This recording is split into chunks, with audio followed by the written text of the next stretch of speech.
நம்ம தியானித்துக் கொண்டிருக்கிறது அந்த பகுதிக்குள்ளாக கடந்து செல்வோம். யோபுவின் புத்தகம் 42வது அதிகாரம் 2வது வசனத்திலே ஆண்டவர் சொல்லியிருக்கிறார், தேவரீர் சகலத்தில் செய்ய வல்லவர், நீ செய்ய நினைத்து தடைபடாது என்பதை அறிந்திருக்கிறேன் என்று சொல்லி அந்த வசனம் சொல்லப்பட்டிருக்கிறது. ஆண்டவர் செய்ய நினைக்கிற காரியங்கள் தடைபடாது, ஆனா அவர் சகலத்தை செய்யவும் வல்லவர். ஆனா ஏன் நம்முடைய வாழ்க்கையில காரியங்கள் தடைபடுகிறது என்று சொல்லி நம்ம தொடர்ச்சியாக தியானித்துக் கொண்டிருக்கிற பகுதியில் இன்றைக்கு நம்ம தியானிக்க போகிற பகுதி 2வது புத்தகம் 13வது அதிகாரத்தை நம்ம திருப்பி வைத்துக் கொள்வோம். அங்கே மோசே கோத்திரத்துக்கு ஒருவராக அழைத்து, நீங்க போய் இந்த கானான் தேசத்தை பார்த்து கொண்டு வாருங்கள் என்று சொல்லி சொல்லுகிறார். அப்படி கோத்திரத்துக்கு ஒருவராக அழைத்து அவங்க ஆட்கள் போறாங்க. இது கூட யோசுவாவும் காலேபும் போகிறாங்க.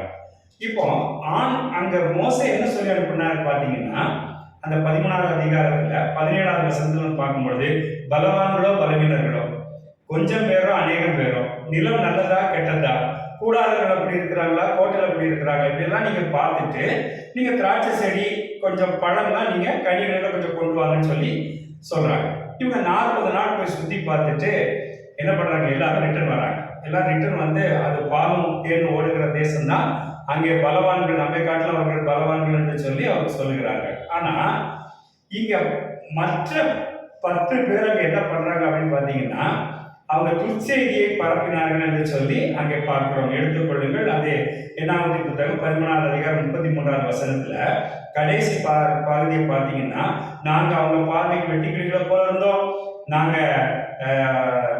தேசத்தை குறித்து துர்ச்செய்தி பரப்புறது மாத்திரமல்ல, அவங்க குடிகளை பட்சிக்கிற தேசம், நாங்கள் அதில் கண்ட ஜனங்கள் எல்லாரும் மிகப்பெரிய ஆட்கள் என்று சொல்லி ராட்சத பரப்பிகள் என்று சொல்லி அங்கே துர்ச்செய்தியை பரப்புகிறாங்க. ஆனா காலேபு யோசுவா என்ன பண்றாங்க அப்படின்னு பாத்தீங்கன்னா, இல்ல அவர்களை காத்த நிழல் அவர்களை விட்டு அகன்று போயிட்டு நம்ம எளிதாக போய் சுதந்திரத்துக் கொள்ளலாம் என்று சொல்லி அவங்க என்ன சொன்னாலும் அவங்க மேல அந்த ஜனங்களுடைய வார்த்தை நம்பாதபடி அங்கே 14வது அதிகாரத்துல முதல் வசனத்தை பார்த்தீங்கன்னா, சபையார் எல்லாரும் கூக்கர்களுக்கு புலம்பினார்கள், ஜனங்களுக்கு ராமனும் அழுது கொண்டிருந்தார்கள் என்று சொல்லி பார்க்கிறோம்.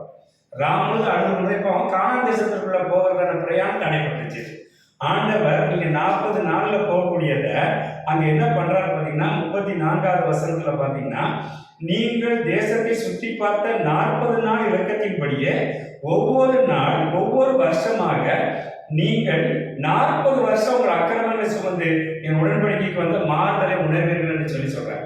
அப்படின்னா என்ன அப்படின்னா, நீங்க 40 நாள்ல போற வேண்டிய பிரயாணம் இங்க முறுமுறுத்ததுனால, அல்ல துர்ச்செய்தியை பரப்புனதுனால, அல்லது எதிர்மறை வார்த்தைகளை கேட்டதுனால பிரயாணம் தடைப்பட்டது மாத்திரமல்ல, 40 நாள் போக வேண்டிய பிரயாணம் 40 வருஷம் சுத்த வச்சுட்டாங்க ஆண்டவர்.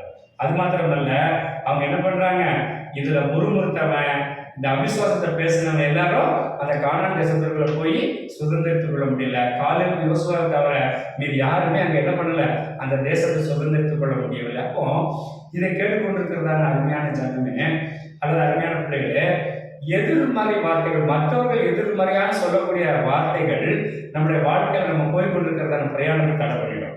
அப்போ மற்றவங்க சொல்லுகிறத நம்ம கேட்கக்கூடாது. அப்படின்னா என்ன, ஆண்டவர் நமக்கு என்ன சொல்லியிருக்காரு, ஆண்டவர் என்ன சொன்னாரு, நீ போய் பார்த்து வந்த தேசம் பாலும் தேனும் ஓடுகிற தேசம், அவர்களை காத்த நிழல் அவர்களை விட்டு அகன்று போயிடுச்சு, நீ போய் எளிதாய் சுதந்திரத்துக் கொள்ளலாம் என்று சொல்லி தேவ பிள்ளைகள் சொல்லக்கூடிய வார்த்தைகளை நம்ம நம்பணுமே தவிர மற்ற ஜனங்கள் சொல்லக்கூடிய வார்த்தைகளை நம்பினதுனாலே அங்க என்ன பண்ணார்னா, 40 நாள் பிரயாணம் 40 வருஷ பிரயாணமே மாறினது மாத்திரமல்ல, அங்க பிரயாணத்தை தொடர முடியல. 40 வருஷம் அவர்கள் அலைந்திருந்தார்கள், வனாந்தரத்துல அவர்கள் மரித்தும் போனார்கள் என்று சொல்லி நம்ம வாசிக்கிறோம். அப்போ நாம என்ன தீர்மானம் எடுக்கணும் அப்படின்னா, ஆண்டவரை நீர் எல்லாவற்றையும் செய்ய வல்லவர், நீர் செய்ய நினைத்த தடைபடாது.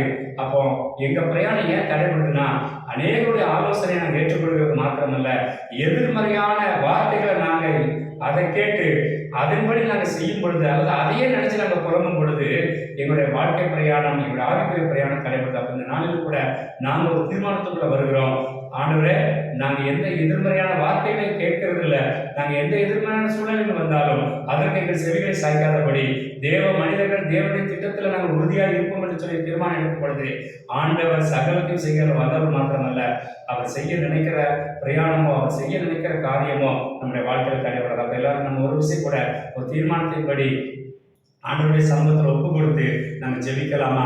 அன்பின் தகப்பனே, தன்மையான நல்ல நாளுக்காக நமக்கு ஸ்தோத்திரம் கர்த்தாவே. அப்போ நீங்கள் செய்ய நினைத்தது தடைபடாது. அப்போ ஏன் எங்களுடைய வாழ்க்கையில் நாங்கள் செய்ய நினைக்கிறது தடைபடுதுன்னு சொன்னாங்க. இந்த காலவெளியில் எங்களோட பேசியிருக்கீங்க. அநேகருடைய எதிர்மறையான வார்த்தைகள் எங்கள் பிரயாணத்தை தடுக்கிறபடி நாங்கள் அநேகருடைய வார்த்தைகளை கேட்காதபடி தேவனுடைய சத்தத்தை மாத்திரம் கேட்டு தேவனுடைய ஊழியக்காரர்கள் சொல்லுகிறதான ஆலோசனை கேட்டு நடப்போம் என்று சொல்லி தீர்மானம் எடுக்கும் பொழுது ஆண்டவர் சகலத்தையும் செய்ய வல்லவர் மாத்திரம் இல்லையா, பெரிய காரியங்களை செய்வர் என்று சொல்லி நாங்கள் விசுவாசிக்கிறோம். நீர் ஒருவர் மாத்திரம் மகிமைப்பட ஆண்டவரை நீங்க ஒருவர் மாத்திரம் ஆண்டவர் உயர்ந்திருக்க நாங்கள் தாழ்த்து ஒப்புக் கொடுக்கிறோம். ஆசீர்வதியை வழிநடத்தும் இயேசு நாமத்தில் பிதாவே, ஆமென். கர்த்தர் உங்களை ஆசீர்வதிப்பாராக. ஆமென்.